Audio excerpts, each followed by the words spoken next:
اور اگر اللہ تم کو کوئی سختی پہنچائے تو اس کے سوا اس کو کوئی دور کرنے والا نہیں، اور اگر نعمت و راحت عطا کرے تو کوئی اس کو روکنے والا نہیں۔ وہ ہر چیز پر قادر ہے، اور وہ اپنے بندوں پر غالب ہے، اور وہ دانا ہے، خبردار ہے۔ ان سے پوچھو کہ سب سے بڑھ کر قرین انصاف کس کی شہادت ہے؟ کہہ دو کہ اللہ ہی مجھ میں اور تم میں گواہ ہے، اور یہ قرآن مجھ پر اس لیے اتارا گیا ہے کہ اس کے ذریعے سے تم کو اور جس شخص تک وہ پہنچ سکے آگاہ کر دوں۔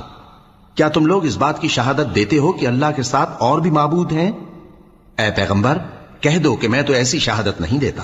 کہہ دو کہ صرف وہی ایک معبود ہے، اور جن کو تم لوگ شریک بناتے ہو میں ان سے بیزار ہوں۔ جن لوگوں کو ہم نے کتاب دی ہے وہ ان کو یعنی ہمارے پیغمبر کو اس طرح پہچانتے ہیں جس طرح اپنے بیٹوں کو پہچانا کرتے ہیں۔ جنہوں نے اپنے آپ کو نقصان میں ڈال رکھا ہے وہ ایمان نہیں لاتے۔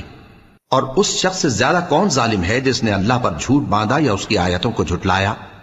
کچھ شک نہیں کہ ظالم لوگ کامیاب نہیں ہوں گے۔ اور جس دن ہم سب لوگوں کو جمع کریں گے پھر مشرکوں سے پوچھیں گے کہ آج وہ تمہارے شریک کہاں ہیں جن کا تمہیں دعویٰ تھا؟ تو ان سے کچھ عذر نہ بن پڑے گا اور بجز اس کے کچھ چارہ نہ ہوگا کہ کہیں اللہ کی قسم جو ہمارا پروردگار ہے ہم شریک نہیں بناتے تھے۔ دیکھو انہوں نے اپنے اوپر کیسا جھوٹ بولا، اور جو کچھ یہ افترا کیا کرتے تھے سب ان سے جاتا رہا۔ اور ان میں بعض ایسے ہیں کہ تمہاری باتوں کی طرف کان دھرتے ہیں، اور ہم نے ان کے دلوں پر تو پردے ڈال دیے ہیں کہ ان کو سمجھ نہ سکیں، اور کانوں میں بوجھ ڈال دیا ہے کہ سن نہ سکیں۔ اور اگر یہ تمام نشانیاں بھی دیکھ لیں تب بھی ان پر ایمان نہ لائیں، یہاں تک کہ جب تمہارے پاس تم سے بحث کرنے کو آتے ہیں تو جو کافر ہیں کہتے ہیں یہ قرآن اور کچھ بھی نہیں صرف پہلے لوگوں کی کہانیاں ہیں۔ وہ اس سے اوروں کو بھی روکتے ہیں اور خود بھی پرے رہتے ہیں، مگر ان باتوں سے اپنے آپ ہی کو ہلاک کرتے ہیں اور اس بات سے بے خبر ہیں۔ کاش تم ان کو اس وقت دیکھو جب یہ دوزخ کے کنارے کھڑے کیے جائیں گے اور کہیں گے کہ اے کاش ہم پھر دنیا میں لوٹا دیے جائیں تاکہ اپنے پروردگار کی آیتوں کی تکذیب نہ کریں اور مومن ہو جائیں۔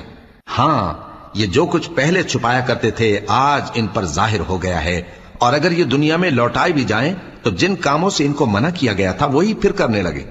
کچھ شک نہیں کہ یہ جھوٹے ہیں، اور کہتے ہیں کہ ہماری جو دنیا کی زندگی ہے بس یہی زندگی ہے، اور ہم مرنے کے بعد پھر زندہ نہیں کیے جائیں گے۔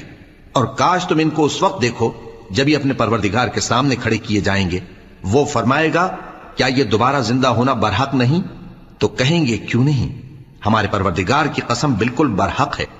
اللہ فرمائے گا اب کفر کے بدلے جو دنیا میں کرتے تھے عذاب کے مزے چکھو۔